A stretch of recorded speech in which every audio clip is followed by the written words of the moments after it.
नमस्कार, स्वागत है आपका। आप देख रहे हैं गुड न्यूज़ टुडे। आपके साथ मैं हूं रेखा और वक्त हो गया है आपके खास कार्यक्रम गुड लक टुडे का, जहां पर स्टूडियो में मेरे साथ मौजूद होते हैं पंडित शैलेंद्र पांडे जी। बहुत बहुत स्वागत है पंडित जी आपका इस खास शो में। नमस्कार। तो आज के इस खास एपिसोड में हम बात करने वाले हैं मोक्षदा एकादशी और गीता जयंती की। जी हाँ, दोनों ही एक दिन पड़ रही हैं और ऐसे में क्या महत्व मोक्षदा एकादशी का होता है, गीता जयंती का होता है और किस प्रकार गीता का पाठ आपको करना चाहिए, तमाम जो इनसे जुड़ी हुई बातें हैं वो पंडित जी से हम जानेंगे। लेकिन सबसे पहले बात कर लेते हैं गुड लक मंत्र की।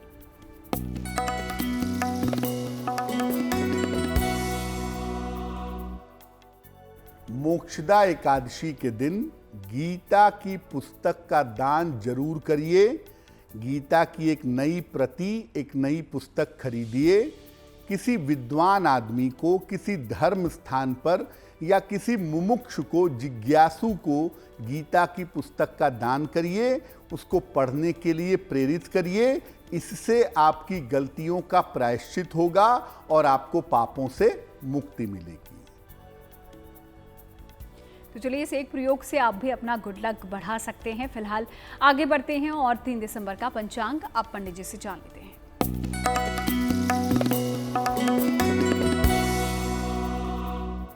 दिनांक 3 दिसंबर 2022, दिन शनिवार। तिथि है मार्गशीर्ष शुक्ल पक्ष की एकादशी तिथि। नक्षत्र है रेवती नक्षत्र। चंद्रमा मीन राशि में संचरण कर रहे हैं। राहु काल का समय सुबह के 9 बजे से 10:30 तक।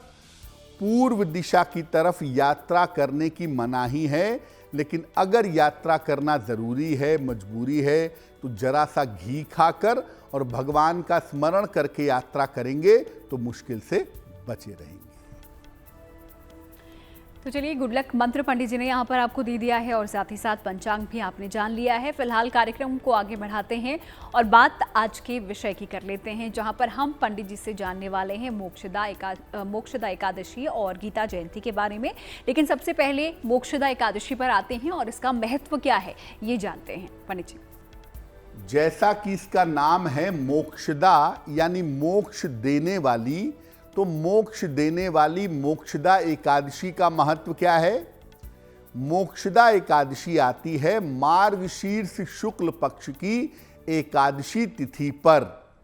अब चूंकि इसका नाम ही है मोक्षदा, तो इस दिन को मोक्ष प्राप्ति का दिन कहा जाता है।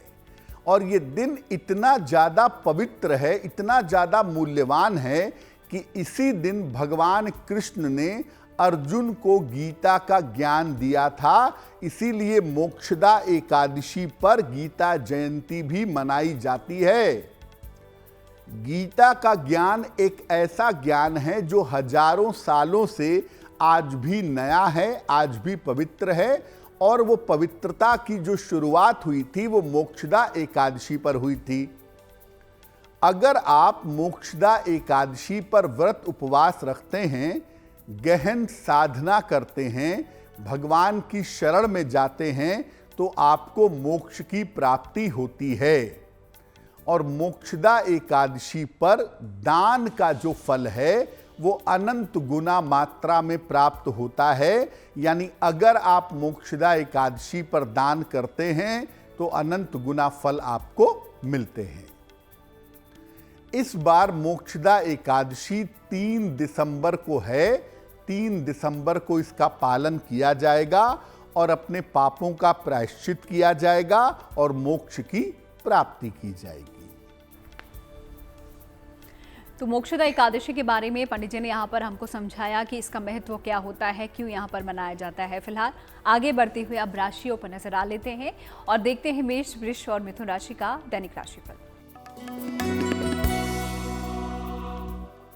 मेष राशि, बेवजह के तनाव से बचने का प्रयास करें। अनावश्यक चिंता न करें। करियर में लापरवाही न करें। धन के मैनेजमेंट पर, धन के खर्चों पर थोड़ा ध्यान दें। शनि मंत्र का अगर आप जप कर लें, ओम शं शनैश्चराय नमः, तो आपके दिन की मुश्किलें कम हो जाएंगी। शुभ रंग होगा गुलाबी। और भाग्य का मीटर आपको नंबर दे रहा है 60%, यानी मेहनत ज्यादा होगी, भाग्य थोड़ा कम रहेगा।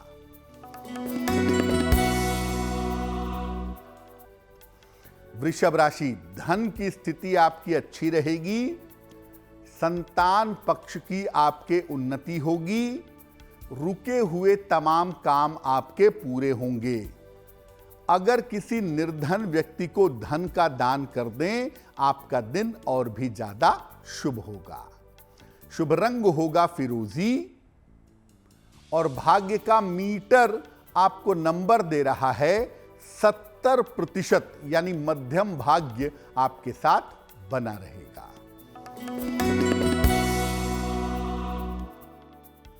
मिथुन राशि, मानसिक चिंताएं आपकी दूर होंगी, करियर में नए अवसर आपको प्राप्त होंगे। इस समय आपके लिए यात्रा के योग बन रहे हैं। खाने पीने की वस्तु का अगर आप दान करें, आपका दिन और भी ज्यादा बेहतर होगा। शुभ रंग होगा धानी और भाग्य का मीटर आपको नंबर दे रहा है 80%। बहुत अच्छा भाग्य आपके साथ बना हुआ है। तो चलिए, मेष, वृष और मिथुन राशि के बारे में यहाँ पर पंडित जी ने आपको बता दिया है कि आप लोगों का भाग्य कितना साथ आपका देने वाला है। और इसी के साथ अब आ जाते हैं आज के हमारे पहले ईमेल पर। देखते हैं आज का जो पहला सवाल है वो हमें किसने भेजा है और क्या उनकी समस्या है। पंडित जी। जी,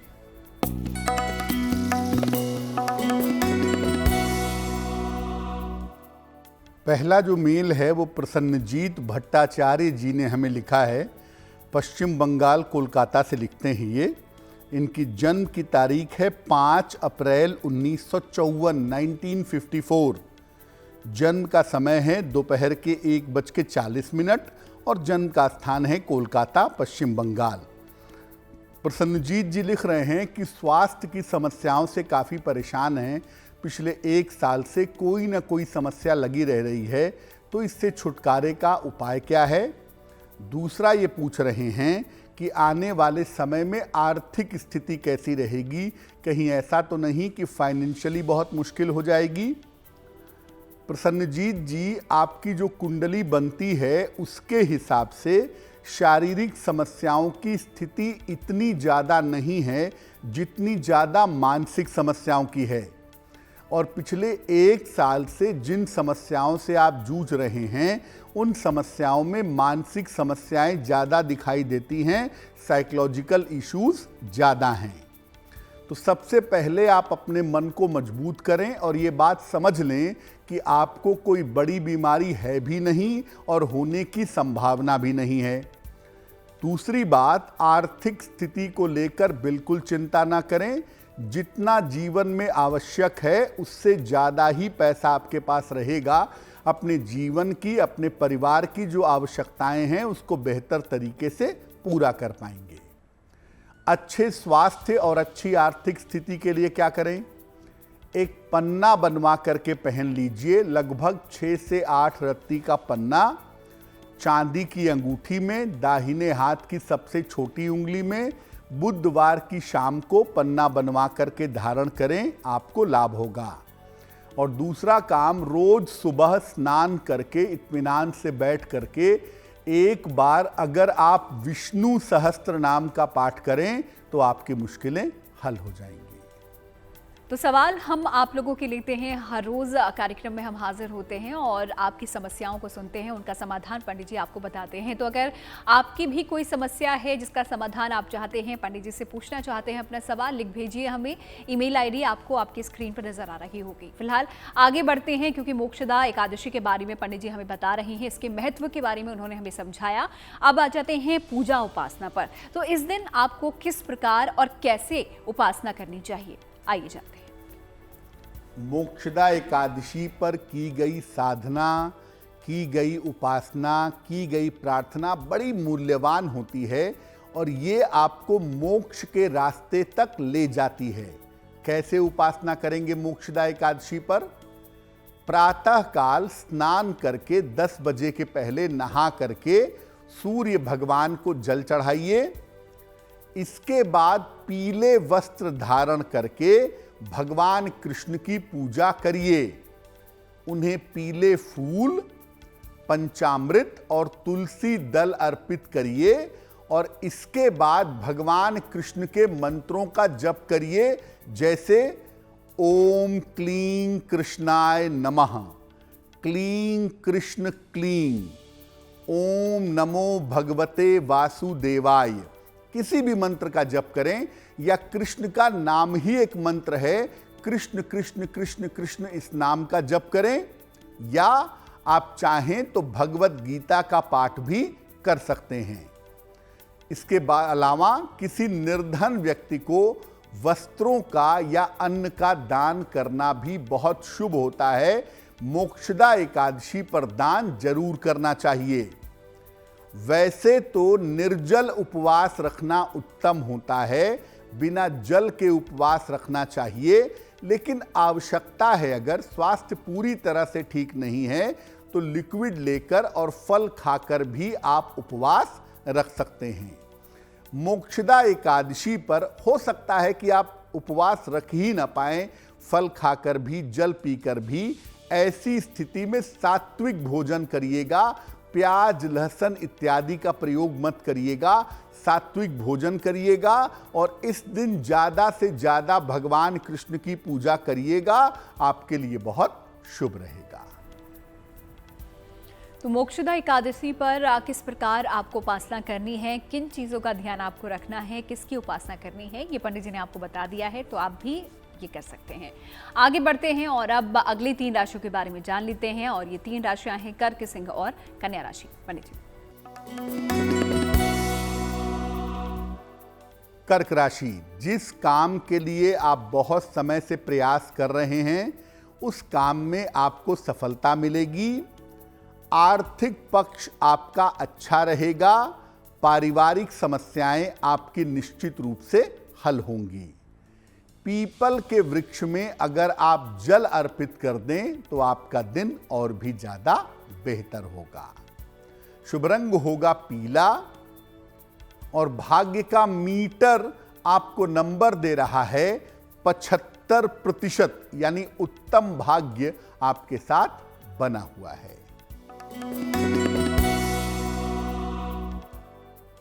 सिंह राशि, परिवार में तनाव से आपको बचना है। अपने वाणी और अपने स्वभाव पर ध्यान बनाए रखिएगा और वाहन इस समय सावधानी से चलाइएगा। शनि मंत्र का अगर आप जप करें ओम शं शनैश्चराय नमः, तो आपका दिन कुछ हद तक बेहतर हो जाएगा। शुभ रंग होगा सफेद और भाग्य का मीटर आपको नंबर दे रहा है 60%, यानी मेहनत ज्यादा होगी, भाग्य थोड़ा कम रहेगा।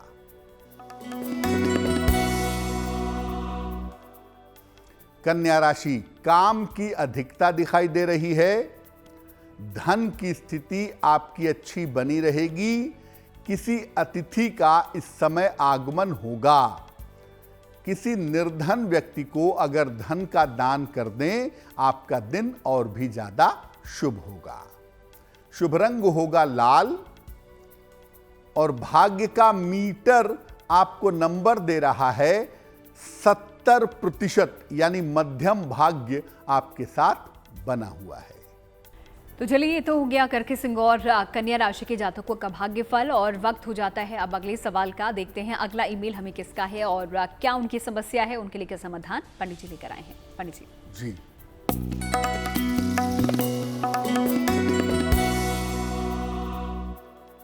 अगला प्रश्न हमें मनोरमा जी ने लिखा है। मनोरमा जी हमें लखनऊ से मेल लिखती हैं। इनकी जन्म की तारीख है 15 अगस्त 1964, 1964। जन्म का समय है रात के लगभग 11:30 और जन्म का स्थान है वाराणसी। मेल लिखती हैं लखनऊ से। ये लिख रही हैं कि परिवार में अशांति बहुत है, कलह कलेश बहुत है, संतानों के साथ तालमेल को लेकर के समस्याएं बहुत हैं, तो क्या उपाय करें कि परिवार में शांति रहे और संतान को लेकर के जो घर में अशांति रहती है वो अशांति दूर हो जाए। मनोरमा जी, सबसे पहले बता दूं कि आपकी कुंडली में जो मंगल की हालत है वो बिल्कुल भी अच्छी नहीं है और मंगल की जो स्थिति है उस वजह से परिवार में अशांति भी है और परिवार में तनाव भी है। मंगल वाले पार्ट को अगर बेहतर किया जाए तो आपकी मुश्किलें हल हो जाएंगी। 2 उपाय करिए। पहला काम करिए, सुबह और शाम दोनों समय हनुमान जी के चित्र या मूर्ति के सामने बैठ करके प्रार्थना करिए और संकट मोचन हनुमान अष्टक का पाठ करिए। संकट मोचन हनुमान अष्टक। और हर मंगलवार को गाय को गुड़ और रोटी खिलाइए। हर मंगलवार को अपने घर में रोटी बनाइए, गुड़ के साथ आप गाय को हर मंगलवार को 1 रोटी 2 रोटी जो भी आपसे संभव हो वो खिलाइए। अगर ये उपाय आप नियमित रूप से करें, घर की अशांति दूर होगी, संतान के साथ तालमेल बेहतर होगा। तो मोक्षदा एकादशी के बारे में तो पंडित जी से हमने जाना कि उसका महत्व क्या होता है, उपासना किस प्रकार कैसे हमें करनी चाहिए। अब आ जाते हैं गीता जयंती पर, क्योंकि मोक्षदा एकादशी के दिन गीता जयंती भी मनाई जा रही है। तो गीता जयंती का क्या महत्व होता है, आइए समझते हैं। जी, दुनिया में एकमात्र पुस्तक ऐसी है, एकमात्र संहिता ऐसी है जिसकी जयंती मनाई जाती है, जिसका जन्म दिवस मनाया जाता है। दुनिया में बहुत सारे धर्म ग्रंथ हैं, सबको नमस्कार है, सबका धन्यवाद है, सबको सम्मान है, लेकिन गीता तो गीता है और इसीलिए इसकी जन्म जयंती मनाई जाती है, क्योंकि ये हर बार नई होती जाती है, हर बार नवीन होती जाती है। मार्गशीर्ष शुक्ल पक्ष की एकादशी को भगवान कृष्ण ने कुरुक्षेत्र के मैदान में अर्जुन को गीता का उपदेश दिया था। इसी दिन को गीता जयंती के नाम से मनाया जाता है। गीता केवल एक पुस्तक नहीं है, बल्कि उपदेशों का जीवंत स्वरूप है। इसलिए इसकी जयंती मनाई जाती है। गीता के उपदेश 5000 साल पहले जितना काम करते थे, 5000 साल बाद उससे ज्यादा काम करते हैं। यानी इतने साल बीत गए, फिर भी गीता का हर श्लोक, हर उपदेश आज भी उतना ही कारगर है। इसके उपदेश आज भी उतने प्रासंगिक हैं जितने पहले थे, हर काल में जीवित रहती है। इसीलिए इसकी जयंती मनाई जाती है। गीता जयंती के दिन गीता का अगर आप पाठ करते हैं तो इससे आपको मुक्ति, मोक्ष और शांति का वरदान मिलता है। गीता के पाठ से जीवन की ज्ञात और अज्ञात समस्याओं से मुक्ति मिल जाती है।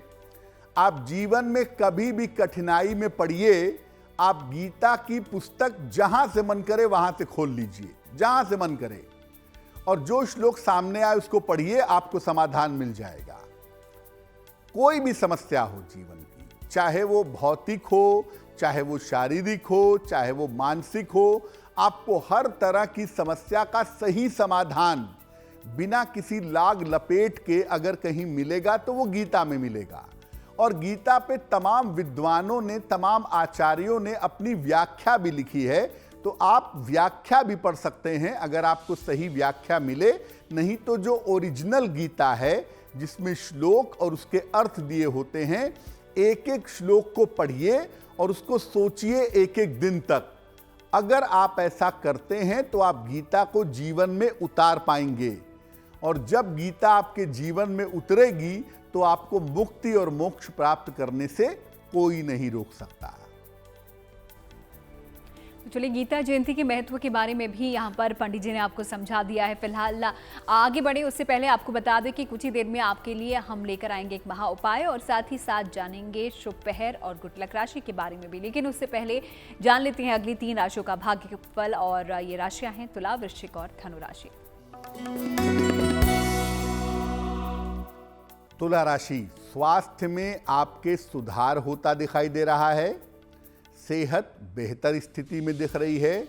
नए काम के अवसर आपको प्राप्त होंगे और धन की स्थिति आपकी कुल मिलाकर ठीक रहेगी।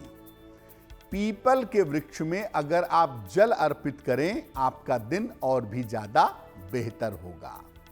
शुभ रंग होगा क्रीम और भाग्य का मीटर आपको नंबर दे रहा है 65%, यानी जितनी मेहनत करेंगे उतना ही आपको लाभ होगा। वृश्चिक राशि, करियर की स्थिति में सुधार होता दिख रहा है। धन की स्थिति आपकी कुल मिलाकर ठीक रहेगी। परिवार में शुभ कार्य के योग आपके लिए बने हुए हैं। किसी निर्धन व्यक्ति को अगर धन का दान कर दें, आपका दिन और भी ज्यादा शुभ होगा। शुभ रंग होगा बैंगनी और भाग्य का मीटर आपको नंबर दे रहा है 75%, यानी उत्तम भाग्य आपके साथ बना हुआ है।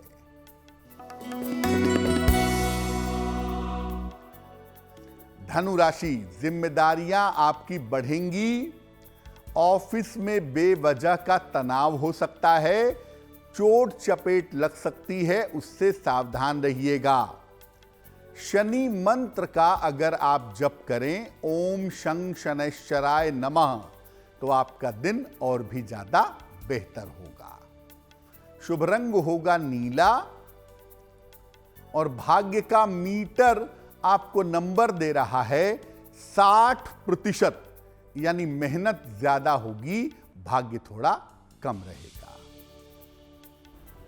तो तुला, वृश्चिक और धनु राशि के जातकों का दिन कैसा बीतने वाला है, ये पंडित जी ने आपको बता दिया है। और मकर, कुंभ और मीन राशि के बारे में भी कुछ ही देर में हम आपको बताएंगे, लेकिन उससे पहले ले लेते हैं अगला सवाल। देखते हैं ईमेल किसका है पंडित जी।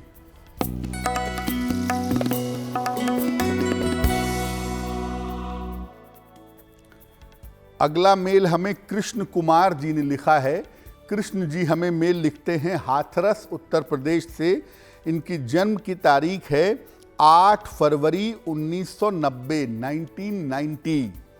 जन्म का समय है अर्ली मॉर्निंग, भोर में लगभग 4 बजे, और जन्म का स्थान है अलीगढ़। मेल लिखते हैं हाथरस से। ये लिख रहे हैं कि मैं अभी सरकारी नौकरी में काम कर रहा हूँ और बेहतर नौकरी के लिए आगे प्रयास कर रहा हूँ। क्या मैं आगे प्रशासनिक सेवा में जा पाऊंगा? जिसके लिए मैं तैयारी कर रहा हूं, उसमें मुझे सफलता मिल पाएगी? कृष्ण कुमार जी, सबसे पहले आपको बता दूं कि आपकी कुंडली में शिक्षा क्षेत्र में सरकारी नौकरी पाने के मजबूत योग हैं, जो कि आप पा चुके हैं। अब आगे अगर आप प्रशासनिक सेवा में जाना चाहते हैं तो उसके लिए आप प्रयास करें। 2023 एक अच्छा समय है आपके लिए। 2023 और 24 का शुरुआती समय काफ़ी अच्छा है। जब अगर आप प्रयास करें तो आप प्रशासनिक सेवा में निश्चित रूप से जा सकेंगे। आपको स्टेट सर्विस कमीशन की उच्च पद की नौकरी मिल जाएगी, पहली बात। दूसरी बात यह है कि आने वाले समय में आपको अपने स्वास्थ्य का ध्यान रखना होगा, क्योंकि सेहत को लेकर के आपकी कुंडली में मुश्किलें दिखाई दे रही हैं। तो स्वास्थ्य बेहतर हो और करियर में सफलता मिले, इसके लिए क्या किया जाए? एक ओपल बनवा के पहनिए, लगभग 10-12 रत्ती का ओपल, चांदी की अंगूठी में, दाहिने हाथ की तर्जनी उंगली में। शुक्रवार की शाम को ओपल पहनने से आपको लाभ होगा।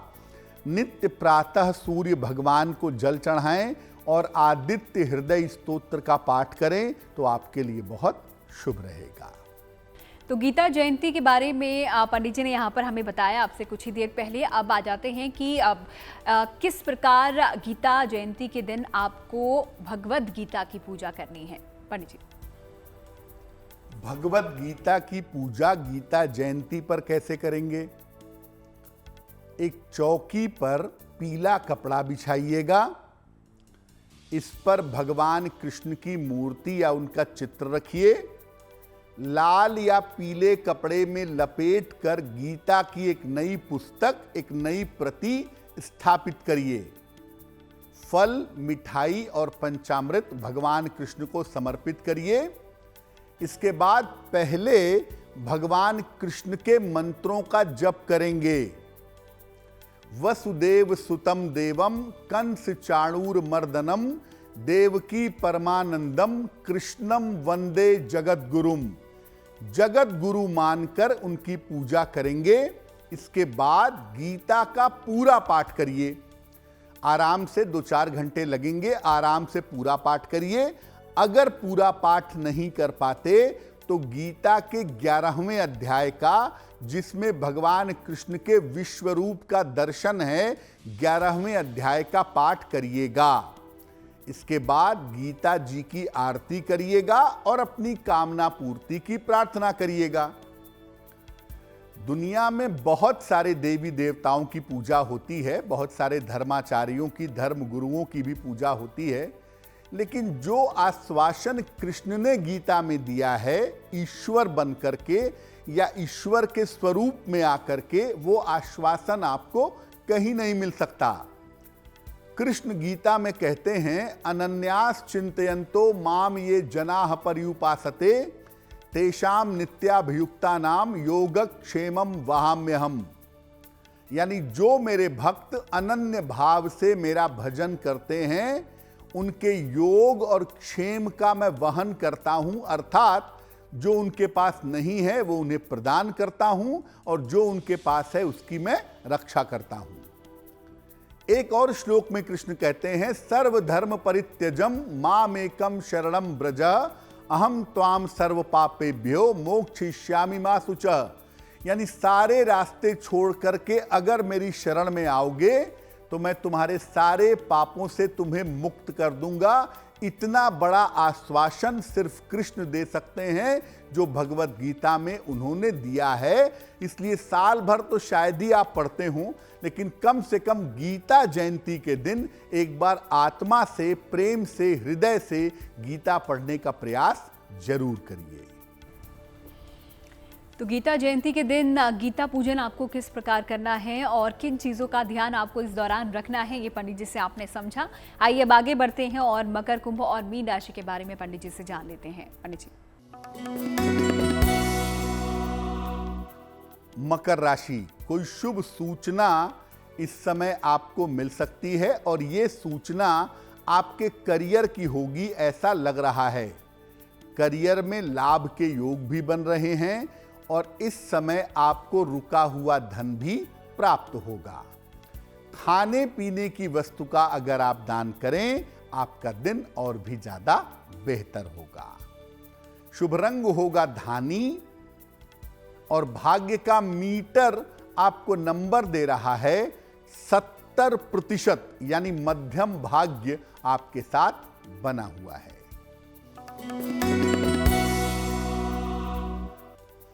कुंभ राशि, रोजगार के प्रयास आपके सफल होंगे।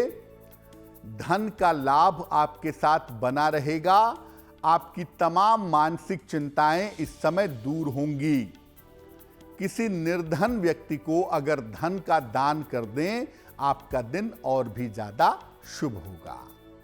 शुभ रंग होगा सफेद और भाग्य का मीटर आपको नंबर दे रहा है 80%। बहुत अच्छा भाग्य आपके साथ बना हुआ है।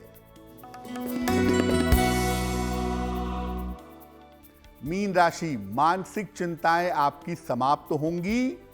नौकरी व्यवसाय में आपको लाभ होगा। पारिवारिक समस्याएं आपकी हल होंगी। खाने पीने की वस्तु का अगर आप दान करें, आपका दिन और भी ज्यादा शुभ होगा। शुभ रंग होगा पीला और भाग्य का मीटर आपको नंबर दे रहा है 90%। सबसे ज्यादा भाग्य आपके साथ बना हुआ है।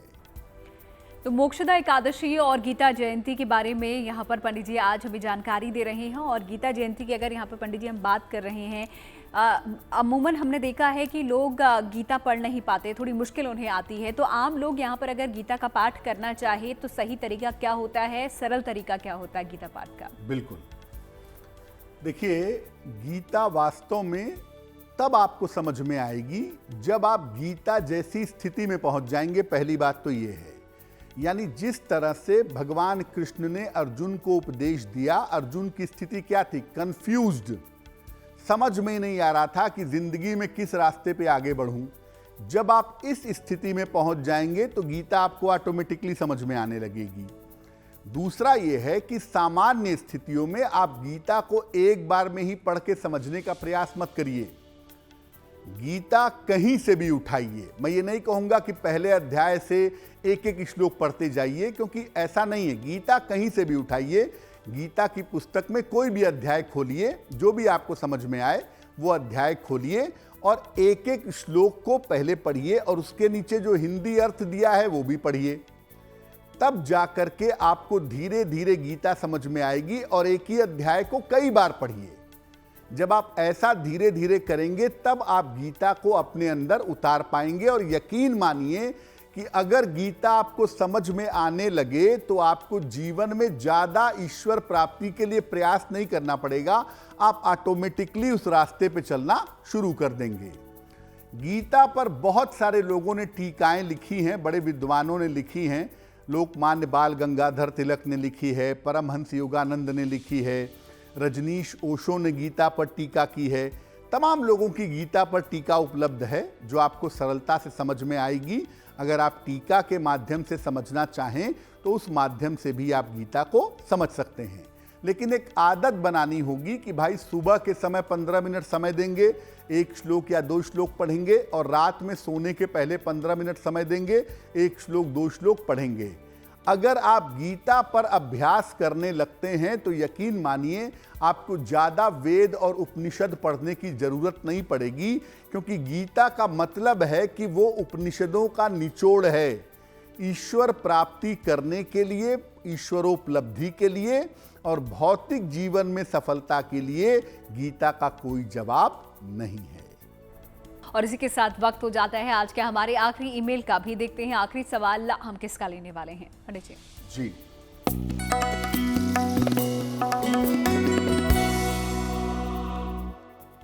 अगला प्रश्न हमें जयपुर से लिखा है इंदिरा जी ने। इंदिरा जी की जन्म की तारीख है 15 जनवरी 1950, 1950।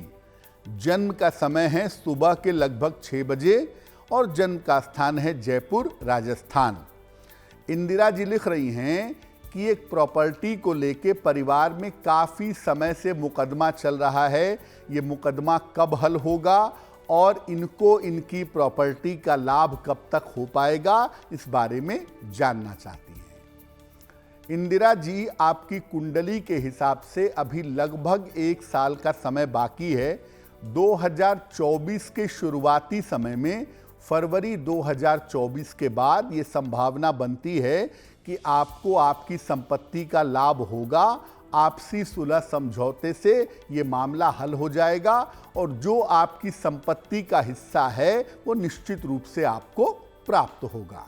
और ऐसा भी लग रहा है कि आप अपना हिस्सा पाने के बाद उसे सेल करेंगी और कहीं पर और कोई प्रॉपर्टी खरीदेंगी। ये संभावना आपके लिए बन सकती है। क्या उपाय करना चाहिए? देखिए, रोज सुबह और रोज शाम दोनों समय हनुमान जी की पूजा करिए। हनुमान जी का एक मंत्र है, ओम हं हनुमते नमः। ओम हं हनुमते नमः। इस मंत्र का सुबह शाम दोनों समय जप करिए। हर मंगलवार को हनुमान जी के मंदिर जाइए और हनुमान जी को लाल फूल अर्पित करके प्रार्थना करिए, आपकी मुश्किल हल हो जाएगी। तो अगर आप भी कोई सवाल यहाँ पर पंडित जी से पूछना चाहते हैं, आप भी अपना सवाल हमें लिंक भेजिए। हमारी ईमेल आईडी आपकी स्क्रीन पे फ्लैश हो रही है। फिलहाल आगे बढ़ते हैं और अब आ जाते हैं जन्मदिन पर। देखते हैं 3 दिसंबर को जिन लोगों का जन्मदिन आता है उनके लिए उनका आने वाला साल कैसा रहेगा। पंडित जी,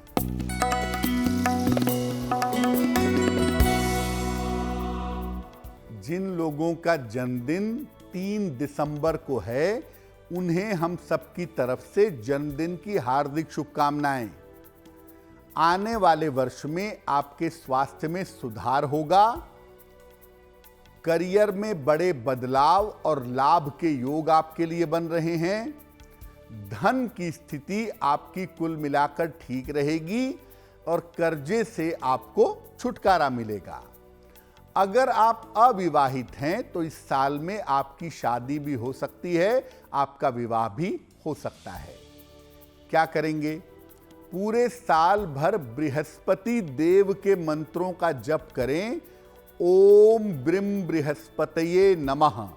अगर इस मंत्र का पूरे वर्ष आप जप करें तो ये वर्ष आपके लिए बहुत शुभ रहेगा। और वक्त हो जाता है अब जिज्ञासा को दूर करने का। और जिज्ञासा पंडित जी ये है कि क्या देवी देवताओं की मूर्ति यहाँ पर उपहार में दी जा सकती है? बहुत सारे लोग देवी देवताओं की मूर्तियां उपहार में देते हैं। खास तौर से आप देखेंगे कि भगवान गणेश की मूर्ति सबसे ज्यादा लोग उपहार में देते हैं। क्या यह सही है? देखिए, देवी देवता हमारी श्रद्धा का प्रतीक हैं। इनकी मूर्तियों में एक विशेष शुभ ऊर्जा पाई जाती है। जब आप इन मूर्तियों को उपहार में देते हैं तो आपकी शुभ शक्तियां घटने लगती हैं। इसलिए देवी देवताओं की मूर्तियां उपहार में मत दीजिए। अगर किसी को मूर्ति लेनी है, आप ले आकर सीधा वैसे ही रख दीजिए कि भाई तुम्हारे लिए मूर्ति लाए हैं, लेकिन उपहार में नहीं, गिफ्ट में नहीं। अगर आप गिफ्ट की तरह से बॉक्स वगैरह में पैक करके किसी के गृह प्रवेश पे, नए घर के निर्माण पे, किसी नए काम पे आप देवी देवताओं की मूर्तियां उपहार में देंगे तो ये बिल्कुल भी उचित नहीं होगा। तो चलिए, जिज्ञासा से जुड़ा हुआ जो सवाल था, उसका जो कंफ्यूजन था, वो पंडित जी ने यहाँ पर हमारा दूर कर दिया है। अब आगे बढ़ते हैं और शुभ पहर पर आ जाते हैं, ताकि अगर आप किसी नए कार्य की शुरुआत करना चाहें तो इस दौरान आप कर सकें। तो पंडित जी, 3 दिसंबर शनिवार का शुभ पहर क्या है?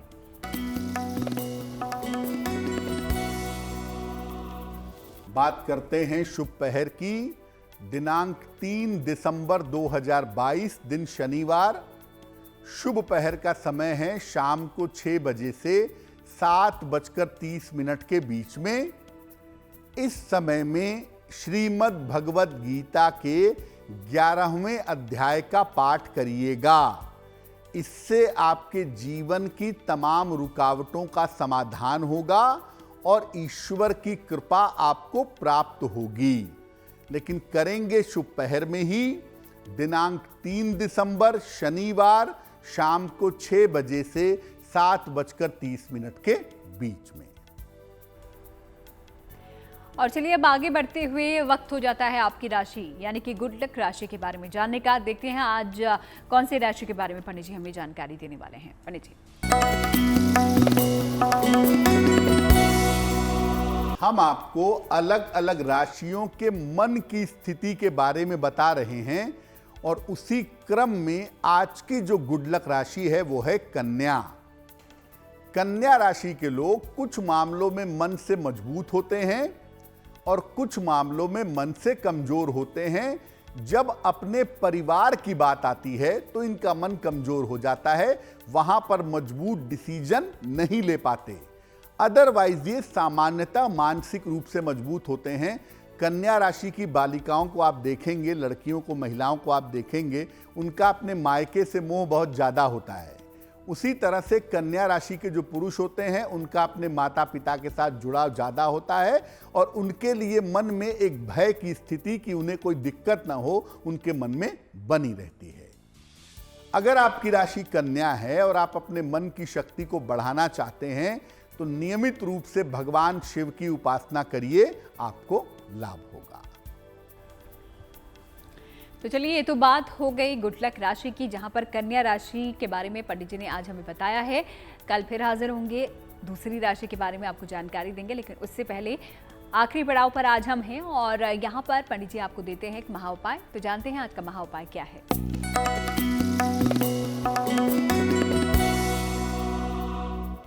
अगर कोई व्यक्ति बीमार हो और बीमारी का पता न चल पा रहा हो, कारण समझ में ना आ रहा हो, तो क्या करेंगे?